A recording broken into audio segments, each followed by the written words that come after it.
अध्याय 8 रॉस की जंग मलेरियो की संग। आइए जरा देखते हैं रॉस की जंग मलेरियो की संग क्या है।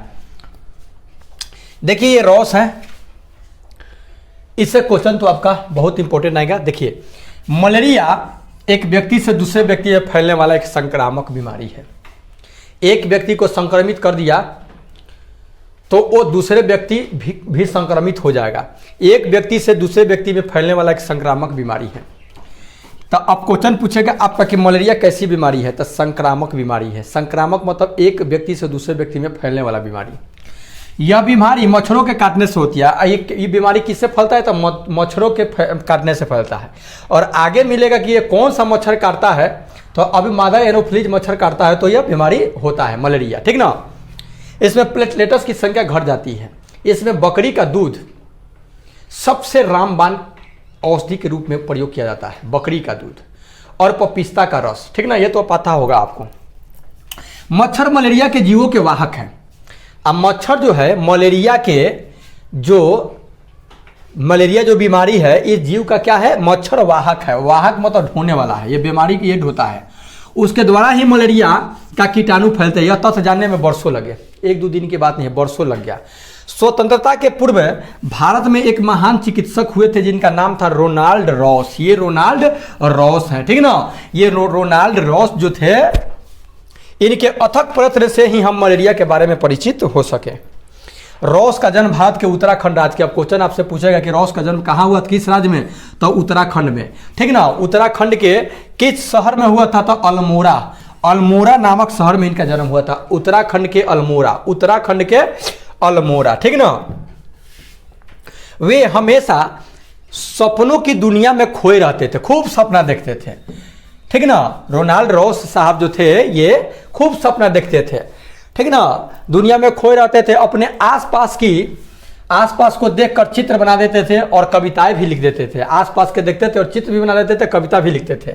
उनका प्रिय शौक था, ये उनका प्रिय शौक था। 8 साल की उम्र में उन्हें स्कूली शिक्षा प्राप्त करने के लिए इंग्लैंड भेजा गया। जब वो 8 बरस के थे उसी टाइम इनको पढ़ाई लिखाई के लिए इंग्लैंड जाना पड़ा।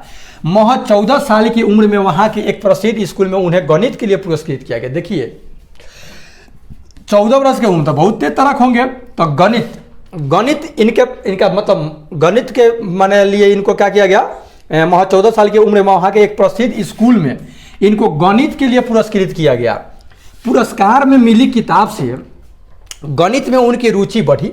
तभी पिताजी ने कहा कि डॉक्टरी पढ़ो, लेकिन गणित में रुचि बढ़ा, लेकिन पिताजी कहे कि ऐसा करो रॉस, अथी करो, डॉक्टरी करो, छोड़ो वो सब, गणित मत पढ़ो, डॉक्टरी पढ़ो। सपने देखने वाले रॉस ने बहुत परिश्रम से मेडिकल की परीक्षा तो पास कर लिए। सपना देखते थे, पास कर लिए। उन्हें डॉक्टर बनकर वापस भारत आने का भी मौका मिला और डॉक्टर बन भी गए। उस समय यहाँ मलेरिया फैला हुआ था। जब ये वहाँ से लौटे तो यहाँ पे मलेरिया फैला हुआ था। मलेरिया के संक्रमण से अनेक लोग अकाल मृत्यु का शिकार हो जाते या हो रहे थे, ठीक ना। कुनैन की पत्तियों ही इसका एकमात्र इलाज था। तो अब याद रखिएगा कि जो मलेरिया है, मलेरिया में मतलब किस पौधों के पत्ता या डंठल उंठल उसका सब भाग औषधीय होता है का उपयोग किया जाता था। कुनैन का क्या दिया जाता है, मलेरिया रोग में कौन सा दवा दिया जाता है, कुनैन। कौन दवा दिया जाता है, कुनैन। तो 2 बात आ गया, कुनैन। पहले का मलेरिया क्या है, एक संक्रामक बीमारी है, एक व्यक्ति से दूसरे व्यक्ति में फैलने वाला बीमारी है। दूसरा मलेरिया किस माध्यम से फैलता है, तो मच्छरों के माध्यम से। कौन मच्छर काटता है तो मलेरिया होता है, तो मादा एनोफिलीज, जो आगे मिलेगा, जो हम पहले बता दिए। इस पर खोज कौन किया, तो रोनाल्ड रॉस। रोनाल्ड रॉस कहाँ के रहने वाले थे, तो रोनाल्ड रॉस उत्तराखंड के रहने वाले थे, ठीक ना। किस शहर के रहने वाले थे, तो अल्मोड़ा शहर के रहने वाले थे, ठीक ना। अब कितने वर्ष की अवस्था में पढ़ाई करने के लिए इंग्लैंड गए थे, तो 8 वर्ष की अवस्था में पढ़ाई करने इंग्लैंड गए थे। उसके बाद 14 वर्ष की अवस्था में उन्हें गणित में पुरस्कृत किया गया। तो गणित में इनका रुचि जगा, लेकिन इनके पिताजी कहे कि बेटा ऐसा करो, छोड़ दो गणित और मेडिकल की पढ़ाई करो, मतलब कि डॉक्टरी पढ़ाई करो। तो डॉक्टरी की पढ़ाई किए और डॉक्टर बनकर के ये भारत लौटे। तो यहाँ जब भारत लौटे तो इनको पता चला कि यहाँ पे तो बाप रे बाप पूरा मलेरिया के मतलब पूरा मलेरिया तबाही मचोले है, ठीक ना। और उसको एक ही मतलब दवा है जिसको कुनैन दिया जाता था। मलेरिया कैसे फैलता है तथा इसका समुचित रोकथाम कैसे हो सकता है, यह किसी को पता ही नहीं था। रॉस ने इस चुनौती को स्वीकार किया। इस चुनौती को मैं स्वीकार कर रहा हूँ, इस पर मैं शोध करूँगा और शोध करके एक दिन मैं इस पर विजय प्राप्त करूँगा। स्वीकार किया और मलेरिया से बचाव का उपाय ढूंढने लग गए। और मलेरिया से कैसे बचाव होगा ढूंढने लग गए। यहाँ पे देख रहे हैं आप, अपने काम के दौरान उन्होंने पाया कि जहाँ मच्छर ज़्यादा है वहाँ मलेरिया का प्रकोप भी ज़्यादा है। अभी अपने देखें कि जहाँ मच्छरवा सब ज़्यादा है वही जन मलेरिया के बीमारियों सब ज़्यादा है। इसका मतलब कहीं मच्छरवे तो नहीं मलेरिया का वाहक है। ये लगे दिमाग लगाने। यद्यपि उस समय वे मच्छर और मलेरिया के बीच के संबंध को समझ नहीं पाए थे, फिर भी उन्होंने लोगों को मच्छरों से बचने की सलाह देनी शुरू कर दी। तो उनको पता नहीं था, लेकिन थोड़ा बहुत अपना कॉमन सेंस लगाए थे कि जहाँ मच्छर है वहीं पर मलेरिया ज़्यादा है। इसका मतलब कि कहीं मलेरिया मच्छर तो नहीं ना है, लेकिन ये पूर्ण रूप से नहीं कह पाए। ठीक है ना, पूर्ण रूप से नहीं कहते थे, लेकिन कहते थे लोगों को कि मच्छरदानी लगा के सोइए। ठीक ना। उन्होंने बताया कि घर के आसपास पानी जमा होने नहीं दे, नाली को ढक कर रखे ताकि वहां मच्छर नहीं पनप सके। नाली वाली को ढक करके रखे। देखिए यहाँ पे मच्छर के बच्चा को दिखाया गया है उस पानी में। अब बड़ा गौर से उसको देख रहे हैं डॉक्टर साहब। और यहाँ देखिए इधर उधर पानी नहीं फेंके, नहीं तो मच्छर आएगा। बस है ना, जहाँ तक पानी जमने नहीं दिया जाए। मलेरिया के बारे में पढ़ाए हुए अपने वैज्ञानिक मित्रों के साथ चर्चा करते रहते थे। और जो भी इनका वैज्ञानिक मित्र था उन लोगों के समक्ष ये क्या करते थे कि अपना चर्चा वर्चा भी करते रहते थे कि हाँ, इंग्लैंड के एक वैज्ञानिक मित्र ने कहा कि जानते हो मच्छर ही तो मलेरिया नहीं फैला रहे हैं। अब वो कहा कि ऐसा जब होगा, मच्छर जहाँ है वहीं मलेरिया फैल रहा है, इसका मतलब है कि कहीं मच्छरे तो नहीं ना फैला रहा है मलेरिया। उनका दोस्त एक इंग्लैंड के साथ तो बताया, लेकिन इस बात को जानने का कोई उपाय नहीं दिख रहा था कि भाई कैसे हम जान दें कि मच्छर मतलब कि फैला रहा है बीमारी को। तब तक मलेरिया की बीमारी पैदा करने वाला जीव वैज्ञानिक परिचित हो चुके थे। अगर यह जीव उन्हें किसी मच्छर के पेट में मिल जाता तो यह साबित हो जाता कि मच्छर से ही मलेरिया फैलता है। रॉस ने इस संभावना पर विचार करते हुए शुरू कर दी अपनी जंग मलेरिया के संग। और ये शुरू कर दिया अपना जंग चैलेंज को स्वीकार करने के लिए। मलेरिया के मच्छरों को पहचानना और मलेरिया के रोकथाम के तरीका ढूंढना उनके जीवन का ध्येय बन गया। अब उनके जीवन का बस एक ही उद्देश्य था कि हमको मलेरिया के मच्छर को ढूंढेंगे और उसका मलेरिया को रोकथाम करेंगे। वे लगातार मलेरिया के रोकथाम में उससे बचाव के उपाय में लगे रहे। बरसों बीत गए, लेकिन मलेरिया और मच्छर के आपसी संबंध का पता ही नहीं चल सका। इसे जानने के लिए वे कई लोगों की उंगलियों में सुई चुभ होकर खून के नमूने लेते और जांच करते, यहाँ तक कि मच्छरदानी में मच्छर छोड़कर उसमें लोगों को सुलाते और मच्छर से कटवाते। मच्छरदानी में सुला देते लोगों को और में मच्छर को ढुका देते, कटवाते थे और उसका खून फिर मच्छरवा का खून लेकर के क्या करते थे, जांच करते थे। समझे, ऐसे थे हमारे रॉस साहब। बताइए, ऐसे ऐसे लोगों की पूजने की जरूरत है, लेकिन ऐसे ऐसे लोगों को पूछता ही नहीं, ना कोई जानता है, जो अपना पूरा जीवन न्यौछावर कर देता है लोगों की भलाई के लिए, एक बीमारी से बचने के लिए। लेकिन लोग जो है ना, अब क्या कहा जाए। फिर उनकी उंगली में सुई चुभ होकर खून के नमूने लेते, उसकी जांच करते, मच्छरदानी के मच्छर को पकड़कर उसके पेट और सूर की को चीर फाड़ कर उनके अंदर के पदार्थों को सूक्ष्मदर्शी की सहायता से पूरा जांच करते, देखते। इस क्रम में उन्हें कई लोगों ने सहयोग दिया था। हाँ, ये काम जब कर रहे थे तो उनको लोग सहयोग भी कर रहा था। सबसे ज्यादा मदद उनके कर्मचारी अब्दुल, कौन थे याद रखिएगा, अब्दुल एवं एक मलेरिया के मरीज हुसैन खान ने की थी। एक मलेरिया के मरीज थे हुसैन खान, और अब्दुल इनका जो था कर्मचारी था, वो बड़ा मदद इनको किया। हुसैन खान की डॉक्टर रॉस ने काफ़ी देखभाल की। जानते हैं, हुसैन खान को तो हो गया था मलेरिया, लेकिन डॉक्टर साहब इसका खूब मतलब कि देखभाल करते थे। उन्हें फलों का जूस, दाल, सब्जी आदि पोषक खाना खूब खिलाते, ठीक ना। साथ ही बार बार उन्हें मच्छरों से कटवाते भी और उसको खूब खिलाते भी थे और मच्छर से कटवाते भी थे, ठीक ना। अब जान रहे तब अब हुसैन साहब कहे थे कि देखो भाई, मेरे को तो मच्छर मलेरिया हो गया है, अब तो हम जिएंगे नहीं, लेकिन डॉक्टर साहब चलो, हम मतलब आपका साथ दे रहे हैं। तो ये साथ देते थे, इनको खूब खिलाते पिलाते और मच्छर से कटवाते और उस मच्छरवा के चीर फाड़ करके देखते, जांच पड़ताल करते। बार बार उन्हें मच्छरों से कटवाते, फिर चुभ होकर खून के नमूने लेते और उसकी जांच करते। साथ ही साथ वे जिन मच्छरों से हुसैन को कटवाते उनकी भी जांच करते, दोनों को। आखिरकार रॉस की तलाश पूरी हुई, ठीक ना। देर है लेकिन अंधेर नहीं है, मेहनत करने वालों की कभी हार नहीं होती, नहीं सॉरी, कोशिश करने वालों की कभी हार नहीं होती। नदियों लहरों से डरकर नौका कभी पार नहीं होती। हरिवंश राय बच्चन का ये लाइन है कि लहरों से डरकर नौका कभी पार नहीं होती, कोशिश करने वालों की कभी हार नहीं होती। तो देखिए, रॉस की तलाश पूरी हुई। एक विशेष प्रकार की मादा एनाफिलीज मच्छर, जो हम पहले बता दिए हैं, मादा एनाफिलीज मच्छर के पेट में उन्हें मलेरिया के कीटाणु दिखे, वे खुशी से उछल पड़े। बताइए, 16 वर्षों से जो प्रयास कर रहे थे और उनको वो सफलता मिल गया, समझ रहे कि कितना खुशी होंगे। अब हमारे गुरुजी लोग इतने दिन से मेहनत कर रहे हैं, आज जिस दिन रिजल्ट आएगा उस दिन जब देखेंगे, और रिजल्ट जब आ जाएगा तो खुशी का, जब अपने दम पर, अपने मेहनत पर, कोई लूट खसोट वाला मामला नहीं लेकर के अपने दम पर जब लाएंगे ना, तो खुशी के आंसू छलक आएगा कि हमने ये साबित कर दिया कि labour never goes in when, यानी परिश्रम कभी बेकार नहीं जाता, और कोशिश करने वालों की कभी तो हार होता ही नहीं है। 16 साल के अथक प्रयास के बाद वे पता लगा पाए कि मादा एनाफिलीज मच्छर ही मलेरिया के कीटाणुओं का एक मनुष्य से दूसरे मनुष्य में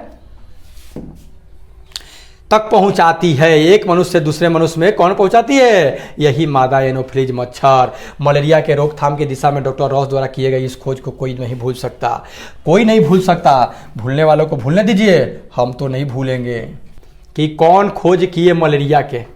मलेरिया के खोज कौन किए थे? तो रोनाल्ड रॉस। अबे किने भाग गया? यह है आपका एक माइक्रोस्कोप है, यानी सूक्ष्मदर्शी है। इससे क्या किया जाता है? सूक्ष्मदर्शी मतलब सूक्ष्म, मतलब छोटे छोटे चीज को दर्शी माने देखा जाता है, तो हो गया सूक्ष्मदर्शी। माइक्रोस्कोप इसके द्वारा नंगी आंखों से नहीं दिखाई देने वाली सूक्ष्म चीजों को भी बड़ा करके ये दिखा देता है, इसका ये विशेषता है, ठीक है ना।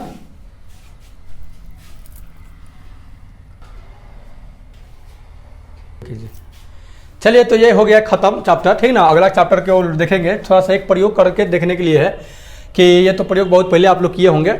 गिलास मतलब हवा जो होता है जगह छेकता है, इस चीज़ को ये बताया गया, हवा जगह छेकता है। एक गिलास में कागज को मोड़ करके डाल दिया जाए और इस तरह से पलट करके तब उसको अंदर तक, क्योंकि हवा उसमें भरा हुआ है, ऐसे डालेंगे तो उसके बाद उसी तरह से निकालेंगे तो कागज नहीं भीजेगा, क्योंकि हवा है तो पानी को ढूकने नहीं देगा, तब पानी को ढूकने नहीं देगा तो गिलास का जो कागज है वो भीजेगा, उजेगा नहीं। अर्थात ये प्रयोग से पता चलता है कि हवा जो है सभी जगह मौजूद है और हवा जो होता है जगह छेकती है, ठीक ना। आइए अब चैप्टर अगला देख रहे हैं हम। 3 चैप्टर 4 चैप्टर क्लियर करेंगे तभी क्या होगा, खत्म होगा, तो घबराइएगा मत। मैंने नक्शा बनाया, अध्याय 9। देखिए, मैंने नक्शा बनाया, इसमें विशेष रूप से 38 को जिला के बारे में जानना है हमको, ठीक है। सुखदा खुशी से कूदते फांदते स्कूल से घर लौटी, कूदत फांदत एकदम स्कूल से घर लौटी सुखदा। घर आते ही अपनी कॉपी निकालकर सबको दिखाने लगे, कॉपी निकाली सबको दिखाने लगे, देखो देखो देखो मैडम आज सुखदा के घर आएगी, यह खुशी की बात है। लगी मैडम आज सुखदा के घर आएगी, यह खुशी की बात है। मैडम ने आज स्कूल में सभी बच्चों को नक्शा बनाने का कार्य दिया था। मैडम ने पूछा था, बच्चों स्कूल से आपके घर पहुंचेंगे, कैसे पहुंचेंगे? नक्शा बनाकर दिखाइए। सुखदा ने अपने घर पहुंचने का नक्शा इस प्रकार बनाया। मैडम ने बारी बारी सबके घर जाने के लिए बात कही। जब नक्शा बना के सब दिखा दिया अपना घर के कि हाँ कैसे कैसे जाएंगे, तो उसके बाद मैडम कही कि चलो सब तब तो हम घर आएंगे। अब नक्शा बना दिया, सब तो आएंगे। सुखदा का बनाया हुआ नक्शा यहाँ पे आप देख रहे हो, देख रहे हैं आप लोग गुरुजी लोग कि यहाँ पे सुखदा क्या की है कि नक्शा बनाई है, ठीक है ना। इसमें क्या किया है कि सुखदा दिशा का संकेत डालना भूल गई थी, तो मैडम ने बताया था। तो दिशा का संकेत डालना भूल गई थी सुखदा, तो मैडम बताई तो कैसे के दिशा में घर है ये आप लोगों को पता होगा, ठीक ना। तो इधर क्या होता है? पूरब होता है। इधर क्या होता है? पूरब। और इधर क्या होता है? पश्चिम होता है। इधर क्या होता है? पश्चिम, है ना, पश्चिम इधर से होता है, ठीक है ना। ऊपर ऊपर मतलब ऊपर, तो ऊपर उत्तर और नीचे होता है दक्षिण, ऊपर उत्तर और नीचे दक्षिण, ठीक है। दाएं पूरब, बाएं पश्चिम, ऊपर उत्तर, ऊपर तो उत्तर और नीचे पूरब, सॉरी दक्षिण। तो दाएं पूरब याद रखिएगा और ऊपर उत्तर याद रखिएगा, बाकी दो याद रखिए, 2 कंप्लीट।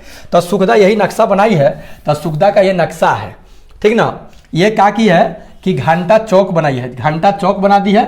घंटा चौक कैसे बना दी है?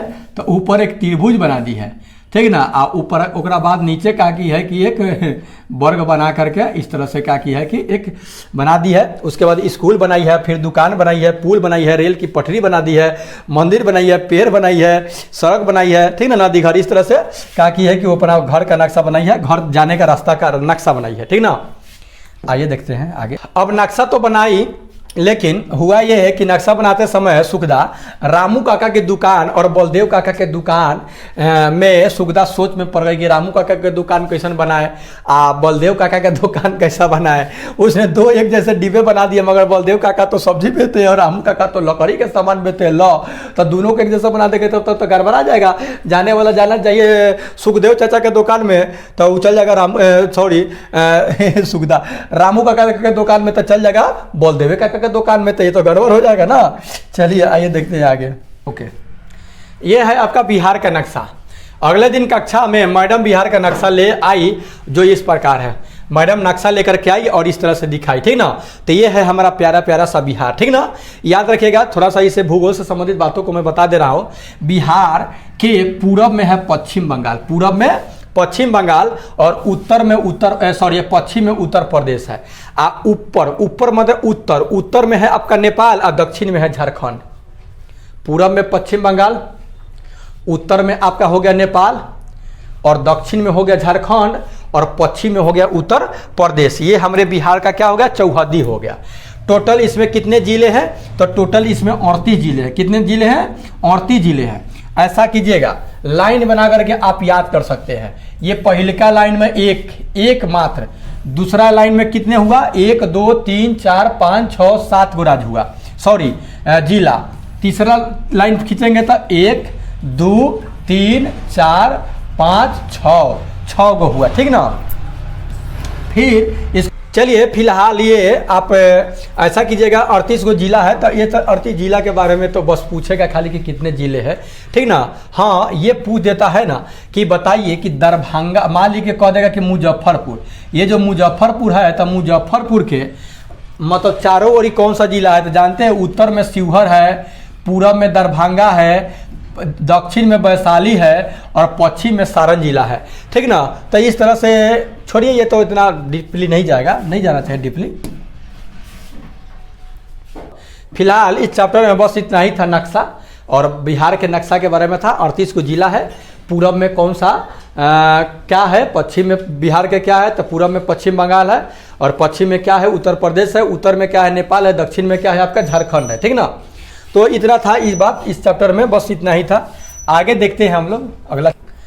नेक्स्ट वीडियो में हम क्या करेंगे कि आपको हमारी फसलें हमारा खान पान नेक्स्ट वीडियो में लेकर के आएंगे। तब तक इजाजत, take care and goodbye. Video अच्छा लगे तो लाइक कीजिए, चैनल को सब्सक्राइब करके बेल आइकन को प्रेस कीजिए। ओके।